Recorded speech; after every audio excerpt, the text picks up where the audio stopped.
Fala galera, tudo bem? Sou eu, Lúcio Júnior, mais uma vez com vocês e eu quero falar sobre um assunto que vai despertar o seu interesse. Aguarda que você vai entender aonde que eu quero chegar.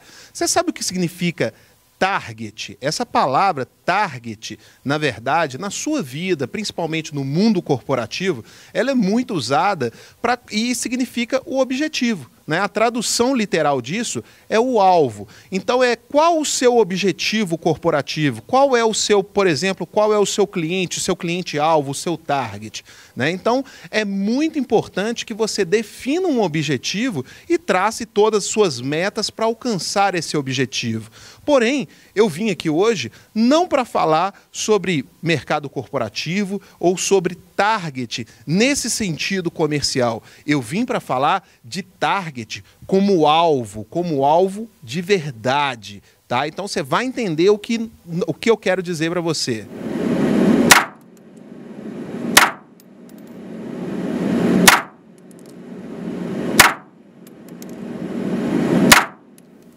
Então, galera, é isso. Aqui, target é alvo, porque nós estamos num clube de tiro. E eu vim aqui hoje para poder conversar com essa fera aqui, que é o Wagner Aurélio. Tudo bem, Wagner? Tudo bom, Lúcio? Joia, tranquila. Beleza. O Wagner, ele é um dos convidados do próximo programa, na próxima quarta-feira, do programa Lúcio Júnior Entrevista, na Rádio Exclusiva FM.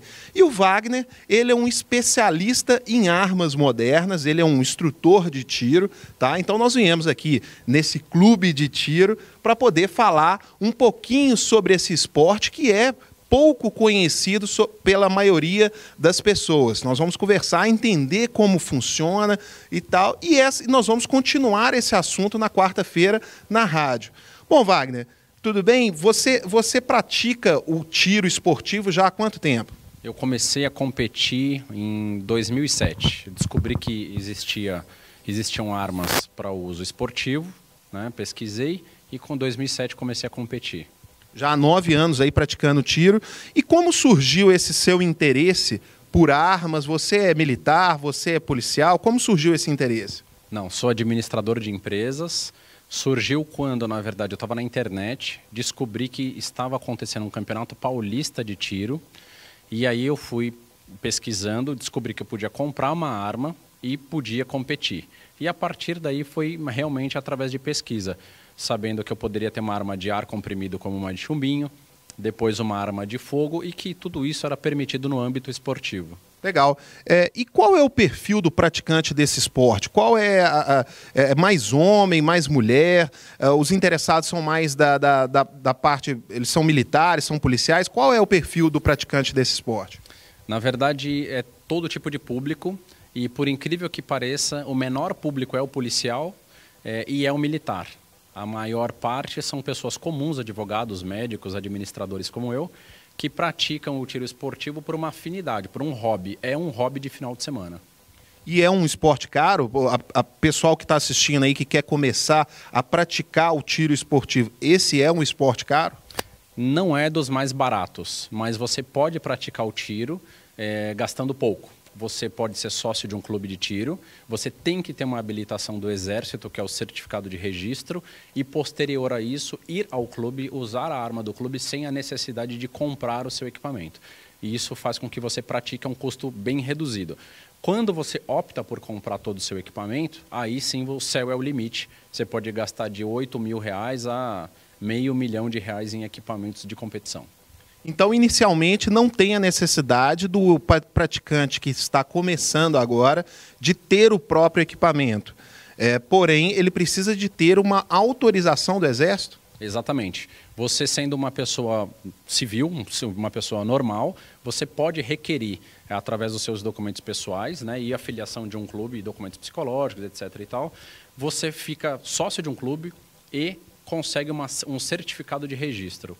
Após esse documento, você pode frequentar qualquer clube, né, e usar a arma desse clube pagando o aluguel da arma e a munição, sendo um atirador esportivo sem ter o seu equipamento.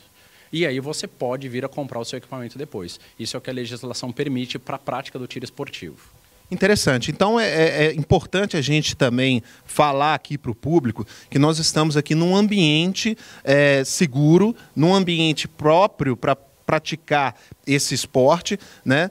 Porém, a gente, por entender pouco, gostaria de saber o seguinte: essa pessoa que pratica o tiro esportivo, ela pode sair daqui desse ambiente seguro com o seu equipamento e andar normalmente pelas ruas da cidade com esse equipamento, de repente na cintura ou transportando no carro? Não, funciona assim. Há uma divisão bastante clara com relação a isso. O praticante de tiro esportivo, ele tem um CR, que é o Certificado de Registro, e para ter esse documento e adquirir a arma, ele tem uma série de regras a cumprir. Entre elas, não poder portar a arma, que é o ato de colocar a arma carregada na cintura pronto uso, né? E transportar essa arma, a arma separada da munição, em um local no veículo ou no seu próprio, uma mochila, né, que seja o caso, ele vai andar de metrô, por exemplo, onde ele não tenha um acesso imediato para o uso em defesa. Quando a pessoa tem o objetivo de ter uma arma para defesa, essa aquisição então é autorizada pela Polícia Federal e não pelo Exército, com critérios bastante diferentes. No caso, é só para posse e não para o porte, que é discriminatório, né? A pessoa, resumidamente, hoje é proibido a pessoa ter a aquisição de uma arma para o porte, exceto cumprindo alguns requisitos legais. Esse é um tema que na quarta-feira nós vamos falar sobre a questão do porte de armas. A gente vai falar um pouquinho aí sobre estatísticas, né, do quantas pessoas hoje possuem porte de armas em São Paulo e no Brasil, o que mudou de lá para cá, né, com relação à violência. Mas entendendo aqui a sua colocação, o esporte do tiro, ele nada tem a ver com segurança pessoal. Então, ele não proporciona uma segurança pessoal por si só. Não, exatamente isso. A atividade do tiro esportivo usa, na verdade, uma arma como um equipamento para sua finalidade, que é a prática, mas não tem uma relação com a segurança pública ou a segurança pessoal, né? Esse equipamento é um equipamento destinado à prática e não para a defesa pessoal. Legal. Porém, o público deve estar curioso aí, nós vamos falar agora sobre o que, então, teria acesso a um cidadão de equipamentos de segurança que hoje são legalizados, a não ser uma arma de fogo. Wagner, você então como um especialista aí em armas modernas, você como um instrutor, apresenta para nós aqui que tipo de equipamento hoje o público ou um cidadão pode ter acesso legalmente para poder se defender. Eu estou vendo aqui que a sua bancada aqui está cheia de equipamentos e eu, por exemplo, estou curioso para poder conhecer. Sim. Então vamos começar da esquerda para a direita, Lúcio. O que um cidadão comum pode usar sem penalidade legal é ter uma lâmina de até 10 centímetros, caso essa lâmina passe desse comprimento. É uma penalidade, né? Ele pode usar um spray, nesse caso é um spray de gengibre, porque não é permitido o uso para o cidadão do spray de pimenta, que é o mesmo spray que a polícia usa, tá? Olha que curioso, isso eu não sabia. Então esse aqui é um spray de gengibre, não é de pimenta. Exatamente, ele não pode usar o mesmo spray que a polícia usa nesse caso. Então o Brasil, né, com empresários sabendo disso, desenvolveu um produto semelhante com a matéria-prima diferente. Esse é permitido. E o efeito é o mesmo do gás de pimenta? Exatamente, o efeito é o mesmo. Então, imediatamente ele faz a incapacitação do agressor. O objetivo é esse. Os olhos e garganta, o que acontece? Exatamente, os olhos ficam com um nível de ardência muito grande, a glote fecha, ou seja, dificulta a respiração, então ele tende a colocar as mãos no rosto e parar a agressão em função da dor, tá? Um outro produto que nós temos é um acessório que é permitido também uma pessoa comprar numa loja, é um bastão, né? Muito semelhante ao que a polícia usa, é um bastão retrátil. Nesse caso é um bastão de polímero, ele é mais leve e com um nível de agressividade ou de lesão menor, mas uma pessoa pode ter para se defender. Então o bastão. né? A gente estava conversando há pouco tempo antes de começar essa entrevista e você estava me contando que esse tipo de equipamento nos Estados Unidos, no estado da Califórnia, é considerado mais perigoso do que uma arma de fogo? Exatamente. A legislação entende lá na Califórnia, especificamente, porque lá é estadual, que o bastão é mais perigoso que a própria arma, né? Então, a sua penalidade lá pode ser de equivalente a superior por estar com o bastão oculto, né? Então, isso é uma questão de países. Aqui no Brasil é permitido, né? Graças a Deus. Um outro item que a gente tem aqui, nós pulamos quando foi falado bastão, é a caneta.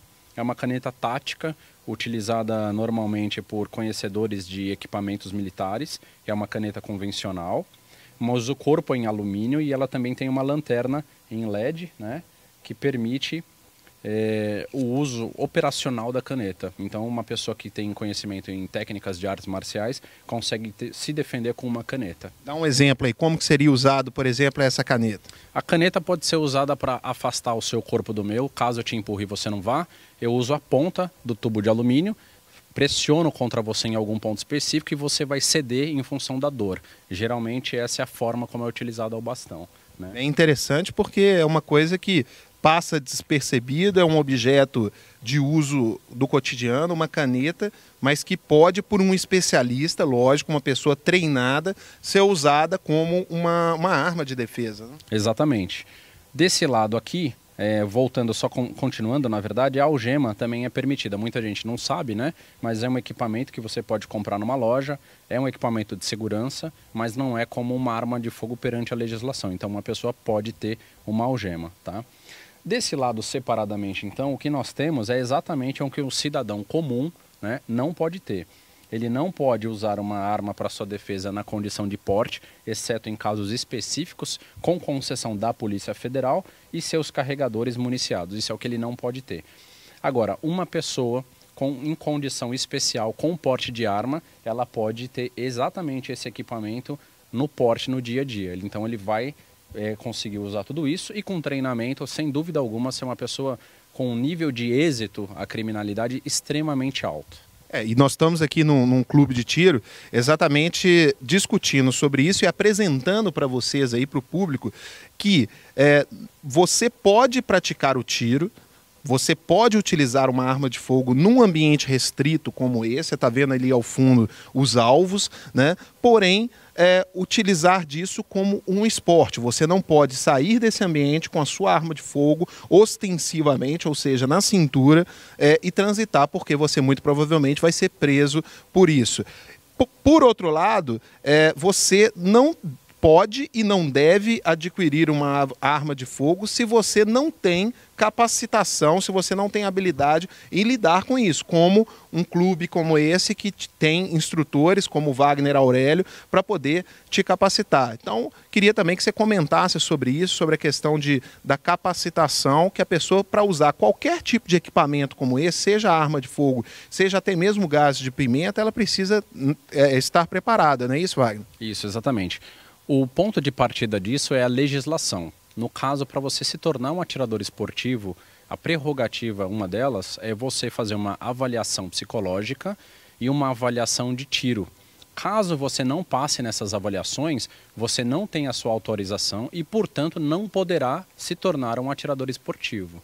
Então, caso você consiga, já é o primeiro passo. Após conseguir essa autorização no Exército,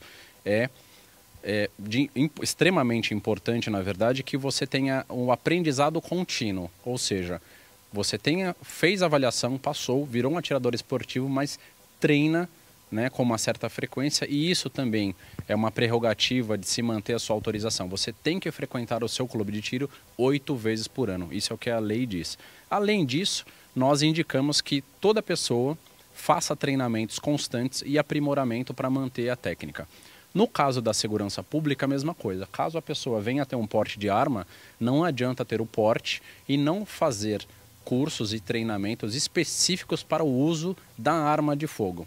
Caso contrário, ela não vai estar preparada o suficiente para usar a arma na defesa no momento em que precisa. E muito provavelmente não vai conseguir ter um entendimento de uma ocorrência a tempo de sacar sua arma e usá-la. Bom, galera, é isso aí. O Wagner Aurélio, como eu disse, ele vai estar conosco na quarta-feira agora, às 2h da tarde, na Exclusiva FM, no programa Lúcio Júnior Entrevista. Nós vamos estar ao vivo discutindo sobre essa questão do esporte, a questão do porte de armas. Vamos saber a opinião do Wagner a respeito desse assunto, que é um tema polêmico, né? Então o programa vai ser muito interessante para você que tem dúvidas se um cidadão pode ou não comprar uma arma, se um cidadão pode ou não praticar esse esporte, né? Então fica ligado e acompanhe o nosso programa pela Rádio Exclusiva FM ou pela internet, pelas nossas transmissões, porque nós vamos conversar com especialista em armas modernas, o Wagner Aurélio. Wagner, muito obrigado pelo seu tempo e a gente se vê aí na quarta-feira lá na rádio, batendo esse papo sobre o tiro e sobre toda a modalidade esportiva que envolve essa situação. Obrigado, Lúcio. Eu que agradeço o espaço. Quarta-feira, mais dúvidas a gente vai conseguir tirar. É isso aí, galera. Valeu.